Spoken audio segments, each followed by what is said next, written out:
ചേരുന്നുണ്ട്. ഹാഷ്മി, എന്തൊക്കെയാണ് മറ്റു വിവരങ്ങൾ?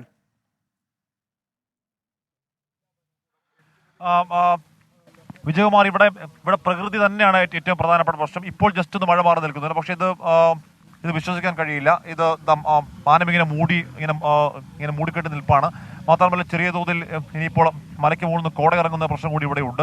അങ്ങനെ മൊത്തത്തിൽ വിസിബിലിറ്റി പ്രശ്നമാണ്. ഇനിയിപ്പോൾ അങ്ങോട്ട് മുന്നോട്ടൊക്കെ പോകുമ്പോൾ ഒരു 2 മണിക്കൂർ മഴ മാറി നിന്നിരുന്നെങ്കിൽ നല്ലതായിരുന്നു നമ്മൾ നേരത്തെ പറഞ്ഞു. പക്ഷേ ആ മഴ മാറുന്നില്ല. മഴ എന്ന് പറഞ്ഞാൽ വിജയകുമാർ, ഇവിടുത്തെ മഴ വല്ലാത്തൊരു മഴയാണ്. നമ്മൾ എത്ര വലിയ കുട പിടിച്ചു നിന്നാലും നമ്മളെ മഴയുടെ ആദ്യ സെക്കൻഡിൽ തന്നെ നമ്മളെ അടിമുടി മൊത്തം നനച്ചു കളയുന്ന, നമ്മളെ ആ കാറ്റത്ത് നമ്മളെ ആടി ഉലയിച്ച് കളയുന്ന വല്ലാത്ത മഴയും കാറ്റുമാണ്. എന്തുകൊണ്ടാണ് ഈ മേഖലയിൽ ഇത്ര വേഗതയിൽ ഇത്ര മാരക പ്രദേശത്തിൽ കാറ്റ് വീശുന്നതെന്ന് അറിയില്ല. അത് ഒരുപക്ഷെ ഈ മേഖലയുടെ പ്രത്യേകതയായിരിക്കാം.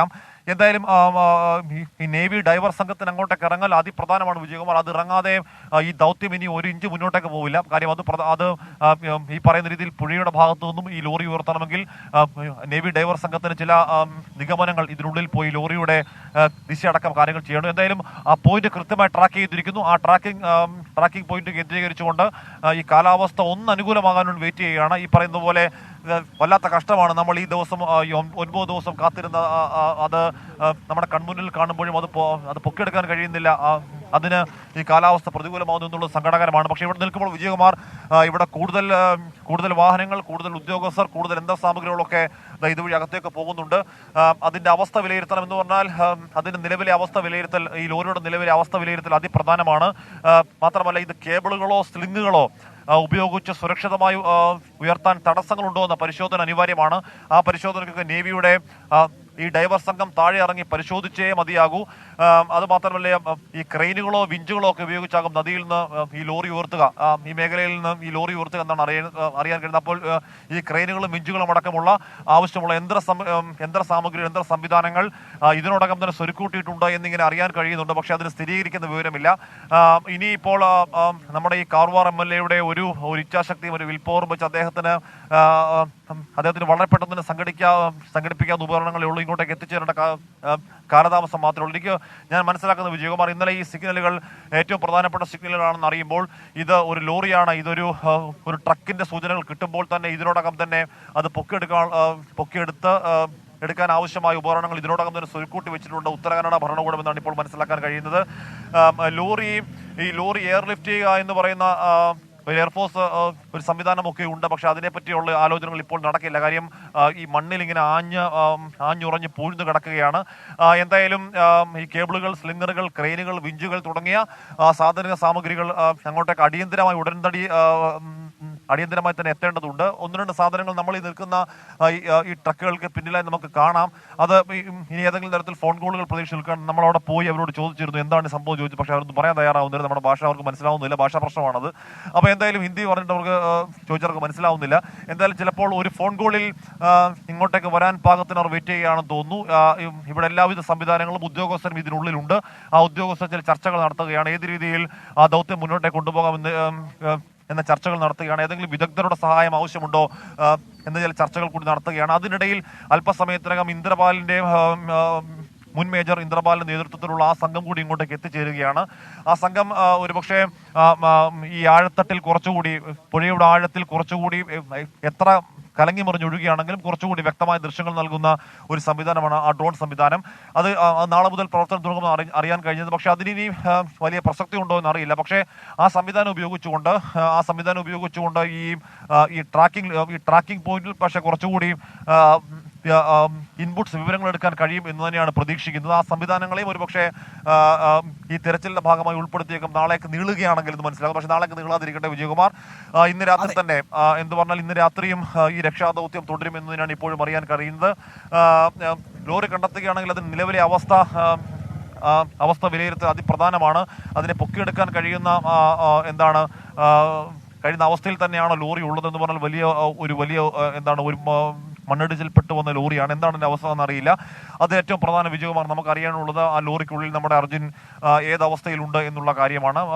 ആരോഗ്യത്തോടിരിക്കട്ടെ എന്ന വലിയ പ്രാർത്ഥനകൾ കേരളം ഒട്ടാകെ ഉയരുന്ന ഈ ലോറി കണ്ടെത്തി എന്ന് പറയുമ്പോൾ തന്നെ അവിടെ അർജുനെ കുറിച്ചുള്ള പ്രാർത്ഥനകൾ ഉയരുന്നുണ്ട്. ജീവനോടെ കരുത്തോടെ തിരിച്ചുള്ള പ്രാർത്ഥനകൾ ഉയരുന്നുണ്ട്. ആ പ്രാർത്ഥനകൾക്ക് ഉത്തരമുണ്ടാകുമോ എന്ന് കൂടി അറിയേണ്ടത്. നമ്മൾ ഇപ്പോൾ ഉള്ളത് അരുൺ പൂപ്പറമ്പിയുണ്ട്. അരുൺ, ഏറ്റവും ഒടുവിൽ കഴിയുന്ന ജില്ലാ ഭരണാധികാരികളിൽ നിന്നും ഏറ്റവും ഒടുവിൽ അറിയാൻ വിവരങ്ങൾ എന്താണ്? കൂടുതൽ ഉദ്യോഗസ്ഥർ എന്തുകൊണ്ടാണ് ഇപ്പോൾ അകത്തേക്ക് പോകുന്നത്? അരുൺ, എന്തായാലും കൂടുതൽ ഉദ്യോഗസ്ഥർ എന്തായാലും അവിടെ ക്യാമ്പ് ചെയ്യുന്നുണ്ട്. അവർ ഈ പോയിന്റിൽ തന്നെ നമ്മൾ നേവിയുടെ 3 ബോട്ടുകളായിരുന്നു ആദ്യഘട്ടത്തിൽ ഉണ്ടായിരുന്നത്. ഇപ്പോൾ അവിടെ 2 ബോട്ടുകൾ മാത്രമേ ഉള്ളൂ. ഒരു ബോട്ട് നിലവിൽ ഇപ്പോൾ കരക്കേക്ക് അടുപ്പിച്ചിട്ടുണ്ട്. പക്ഷെ അവർ ഇത് എന്തെങ്കിലും തെരച്ചിൽ നിർത്തുകയോ പിരിഞ്ഞു പോവുകയോ ചെയ്തിട്ടില്ല. എന്തായാലും ഇന്ന് രാത്രിയും തെരച്ചിൽ തുടരുമെന്ന് നേരത്തെ തന്നെ വ്യക്തമാക്കിയതാണ്. അത് ഇവർക്ക് ഇതുമായി ബന്ധപ്പെട്ട സൂചനകൾ അവർക്ക് ആ കാര്യം വ്യക്തമായതുകൊണ്ട് തന്നെയാണ് അവർ ആ കാര്യം ഔദ്യോഗികമായി അറിയിച്ചിട്ടുള്ളത്. നിലവിലിപ്പോൾ ജില്ലാ ഭരണകൂടത്തിൽ നിന്ന് നമുക്ക് ലഭിക്കുന്ന വിവരം അനുസരിച്ച് ഇതിൽ പരിശോധനയൊന്നും ആരംഭിച്ചിട്ടില്ല. നിലവിൽ അവർ ആ പോയിന്റ് ഔട്ട് ചെയ്ത സ്ഥലത്ത് തന്നെയാണുള്ളത്. എന്താണ് അതായത് പ്രതികൂലമായിട്ടുള്ള കാലാവസ്ഥ തന്നെയാണ് പ്രശ്നം. നല്ല അടിയൊഴുക്കുണ്ട്. മഴ നമുക്കിപ്പോൾ ഒരു ചെറിയ തോതിലൊന്ന് മാറി നിൽക്കുന്നുണ്ടെങ്കിൽ പോലും ഇനിയും ശക്തമായ മഴക്കുള്ള സാധ്യതയുണ്ട്. ഇനി അടുത്ത നടപടി എന്നുള്ളത് ഇതിലൊരു പരിശോധന നടത്തേണ്ടതുണ്ട്. പിന്നീട് ഈ അടിത്തട്ടിലുള്ള ലോറി ലോക്ക് ചെയ്യണം എന്നാണ് പറയുന്നത്. അതായത് ഉറപ്പിച്ചു നിർത്താൻ ലോക്ക് ചെയ്യണം എന്നാണ് പറയുന്നത്. ഇതിനെല്ലാം ഈ നേവിയുടെ സംഘം, ഈ മുങ്ങൽ വിദഗ്ധർ ഇറങ്ങാതെ ഒരു നടപടിയും ഒരു പുരോഗതിയും ഇതിൽ ഉണ്ടാവില്ല. അതിലാണ് ഇപ്പോൾ ഒരു പ്രതിസന്ധിയായി നിലനിൽക്കുന്നത്. എപ്പോൾ നിർദ്ദേശം ലഭിക്കുന്നു അപ്പോൾ ഈ നേവിയുടെ സംഘം ഇറങ്ങും. നിലവിലിപ്പോൾ ഈ കാലാവസ്ഥ ഇങ്ങനെ പ്രതികൂലമായി നിൽക്കുന്നതിനെ തുടർന്ന് നിലവിലിപ്പോൾ അത്തരം നടപടികളിലേക്കൊന്നും കടന്നിട്ടില്ല. വിജയകുമാർ, അതാണ് പ്രശ്നം. കാലാവസ്ഥ തന്നെയാണ് പ്രശ്നം. ഈ കാലാവസ്ഥ അല്പസമയം ഒന്ന് നമ്മുടെ ലോറിക്കും നമ്മൾ അർജുനും വേണ്ടി നടങ്ങണം എന്ന് ആഗ്രഹിക്കാൻ നമുക്ക് കഴിയുള്ളൂ. വിജയകുമാർ, എന്തായാലും അല്പസമയമായി മഴ ഇപ്പോൾ പെരുമഴപ്പെയ്ത്ത് നിന്നു. പക്ഷെ അന്തരീക്ഷം ഇങ്ങനെ കറുത്ത് കിടക്കുകയാണ്. എപ്പോൾ വേണമെങ്കിൽ പൊട്ടി വീഴാൻ മഴ എന്ന അവസ്ഥയിൽ നിൽക്കുകയാണ്. അതൊക്കെയാണ് പ്രശ്നം. മാത്രമല്ല നദിയിലെ അടിയൊഴുക്കും ഈ മഴ കൂടുമ്പോൾ, വെള്ളം കൂടുമ്പോൾ നദിയിലെ അടിയൊഴുക്ക് ക്രമാതീതമായി കൂടുന്ന കാഴ്ച നമുക്ക് നേർക്കുന്ന കണ്ണിൽ ഇപ്പം നമ്മുടെ നാട്ടിലെ നദികളിലൊന്നും അത്തരത്തിൽ നമുക്ക് കാണാൻ കഴിയില്ല വിജയകുമാർ. പക്ഷെ ഇവിടെ നമുക്ക് നോക്കി നിൽക്കുമ്പോൾ തന്നെ നദിയുടെ നിരപ്പ് ഉയരുന്നതും അവിടുത്തെ ഒഴുക്ക് മുകൾത്തട്ടിൽ തന്നെ ഇങ്ങനെ വല്ലാതെ കൂടി നമുക്ക് കാണാൻ കഴിയും. അപ്പോൾ അടിയൊഴുക്ക് വല്ലാതെയാണ്. ഇത് ആഴമുള്ള മേഖലയാണ്. അപ്പോൾ ഇതാണ് പ്രതിസന്ധി. നേവി ഡൈവർ സംഘത്തിന് ഇറങ്ങിയേ മതിയാവുകയുള്ളൂ. ദുർഘടമായ ഭൂപ്രദേശമാണ്.